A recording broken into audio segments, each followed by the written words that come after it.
أعوذ بالله السميع العليم من الشيطان اللعين الرجيم. بسم الله الرحمن الرحيم. بسند صحيح جابر بن عبد الله الأنصاري عن فاطمة الزهراء عليها السلام بنت رسول الله صلى الله عليه وآله قال سمعت فاطمة أنها قالت دخل علي أبي رسول الله في بعض الأيام وقال السلام عليك يا فاطمة فقلت وعليك السلام. قال إني أجد في بدني ضعفا فقلت له أعوذ بالله يا أبتا من الضعف.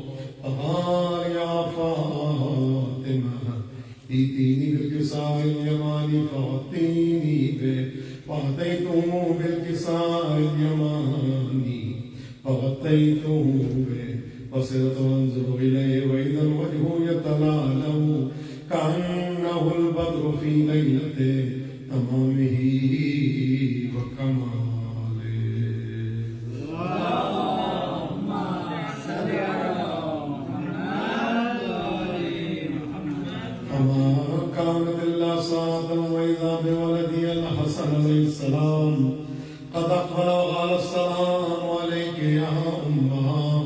فقلت وعليك السلام يا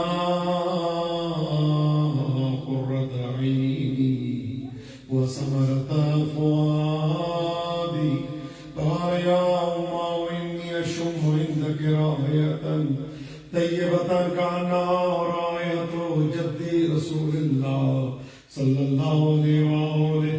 فقلت نعم إن جدك تحت الكساء. فأحول الحسن عليه السلام نحو الكساء وقال السلام عليك يا جدة يا رسول الله أتعذرني أدخل معك تحت الكساء.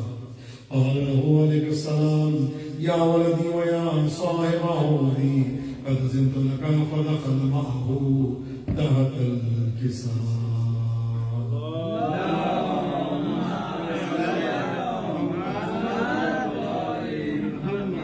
فما كانت إلا ساعة وإذا بولدي الحسين عليه السلام قد أقبل وقال السلام عليك يا أمه. فقلت عليك السلام يا ولدي ويا قرة عيني وثمرة فؤادي. فقال لي يا أمه إني أشم عندك رائحة طيبة كأنها رائحة جدي رسول الله. فقلت له إن جدك وأخاك تحت الكساء. قال الحسين عليه السلام نحو الكساء. وقال السلام عليك يا جدة السلام عليك يا من اختاره الله أتعذرني ربنا معكما تحت الكساء. قال له عليك السلام يا ولدي ويا شافع أمتي قد زدت لك فدخل معهما تحت الكساء.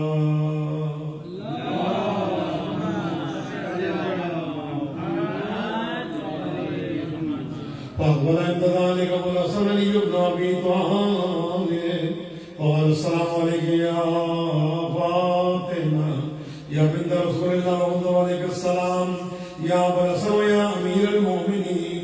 وقال يا فاطمة إني أشم عندك رائحة طيبة كأنها رائحة أخي وابن عم رسول الله صلى الله عليه وسلم. ها هو مع ولديك تحت الكساء. فأقبل علي عليه السلام نحو الكساء وقال السلام عليك يا رسول الله أتعذر لي أن أكون معكم تحت الكساء. قال له عليك السلام يا أخي ويا وسيي وخليفتي وصاحب لوائي قد زدت لك. فدخل علي عليه السلام معهم تحت الكساء.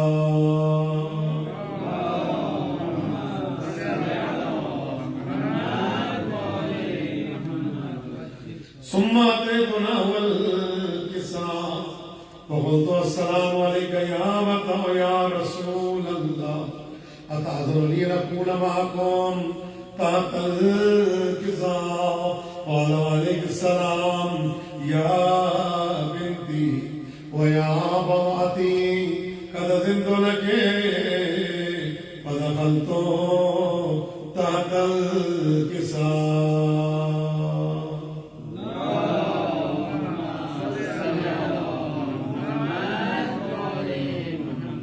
فلما اكتملنا جميعا تحت الكساء أخذ أبي رسول الله بطرفي الكساء وهما بيده اليمنى إلى السماء وقال اللهم إن هؤلاء أهل بيتي وخاصتي وهامتي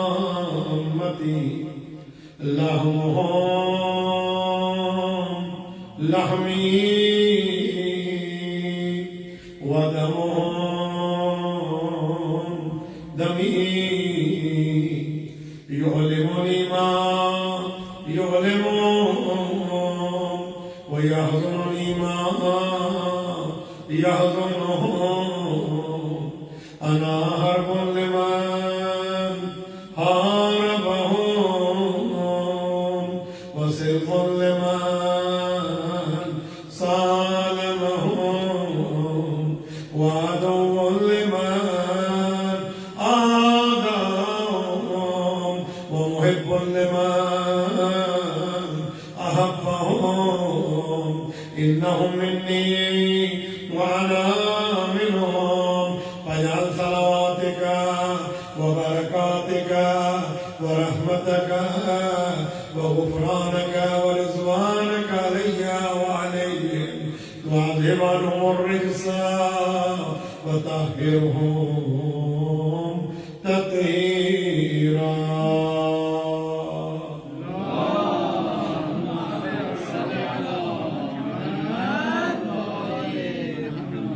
فقال الله عز وجل يا ملائكتي ويا سكان سماواتي وعزتي وجلالي إني ما خلقت سماء مبنية ولا أرضا مدحية ولا قمرا منيرا ولا شمسا مضيا ولا فلكا يدور ولا بحرا يجري ولا فلكا يسري إلا في محبة هؤلاء الخمسة الذين هم تحت الكساء. فقال الأمير جبرائيل يا رب ومن تحت الكساء؟ فقال عز وجل هم أهل بيت النبوة ومعدن رسالة هم فاطمة وأبوها وبعلها وبنوها. اللهم صل على محمد وآل محمد. فقال جبرائيل يا رب أتعذر لي يا رب إلى الأرض ليكون معهم سادسا؟ قال الله نعم قد أذنت لك. فحدثنا أمير جبرائيل وقال السلام عليك يا رسول الله العلي الأعلى يقرئك السلام ويخصك بالتحية والإكرام ويقول لك وعزتي وجلالي إني ما خلقت سماء مبنية ولا أرضا مدحية ولا قمرا منيرا ولا شمسا مضيا ولا فلكا يدور ولا بحر يجري ولا فلكا يسري إلا لأجلكم ومحبتكم وقد أذن لي أن أدخل معكم فهل تأذن لي يا رسول الله؟ فقال رسول الله عليه السلام يا أمين وحي الله إنه نعم قد أذنت لك. فدخل جبرائيل عليه السلام معنا تحت الكساء. اللهم صل فقال لأبي إن الله قد أوحى إليكم يقول إنما يريد الله ليذهب عنكم الرجس أهل البيت ويطهركم تطهيرا.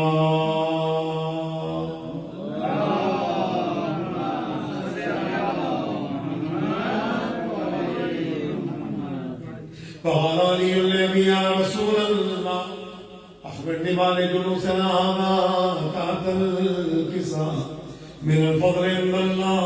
فقال النبي صلى الله عليه وآله والذي بعثني بالحق نبيا واصطفاني بالرسالة نجيا ما ذكر خبرنا هذا في محفل من محافل أهل الأرض وفي من شيتنا ومحبينا إلا ونزلت عليهم الرحمة وهفت بهم الملائكة واستغفرت لهم إلى أن يتفرقوا.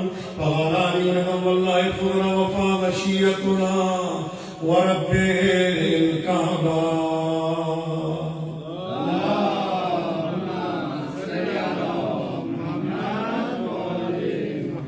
فقال النبي صلى الله عليه وآله ثانيا يا علي والذي بعثني بالحق نبيا واصطفاني بالرسالة نجيا ما ذكر خبرنا هذا في محفل من محافل أهل الأرض وفي كم شيتنا ومحبينا وفيهم مهموم إلا وفرج الله همه ولا مغموم إلا وكشف الله غمه ولا طالب حاجة إلا وقضى الله حاجته. فقال علي عليه السلام إذا والله يفضنا وصعدنا وكذلك شيتنا وهم وصعدوا في الدنيا والآخرة ورب الكعبة.